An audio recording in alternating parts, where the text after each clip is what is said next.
NHS workers. Can't they catch a break? Author Samuel C. First published in the newsletter of the 12th of May 2020. Well, Piers is right. Doesn't that always leave a horrible taste in the mouth?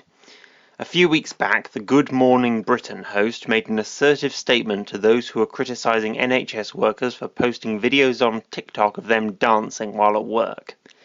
"Get a life," he wrote, and perhaps he is not far off the mark. It is an abysmal reflection of our anti-worker culture when underpaid medical workers, who are essentially fighting a war on the front lines, can be criticised so bitterly for having 5 minutes of fun. Strange that it would come from someone such as Piers.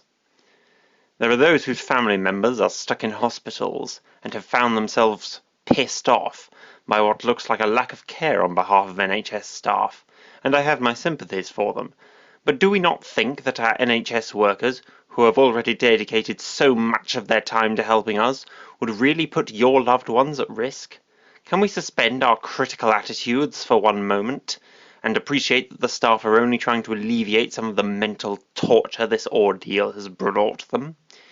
If you want to be angry at our government, who have failed to implement plans or provide enough resources to deal with this pandemic, being too preoccupied as they were with Brexit, elections, and eroding our public services with austerity. Be angry at the UK's mismanagement of the crisis, which could lead us to have one of the worst death rates in the whole of Europe. Be angry at the treatment of regular NHS workers, who are losing their lives in their effort to save ours, the same workers whose pay has been consistently declining for years. If there is anyone who is taking too much time off, then it is our own Prime Minister. He had already been labelled the part-time PM for sneaking away to his country resort at Chequers during the floods, but has now been deemed missing in action for skipping 5 Cobra meetings in the lead-up to a global pandemic. A 5-minute TikTok video pales in comparison to Boris's deadly oversight. So if anyone has failed, it is our incompetent leader in government, not our dedicated, overworked and underpaid healthcare workers.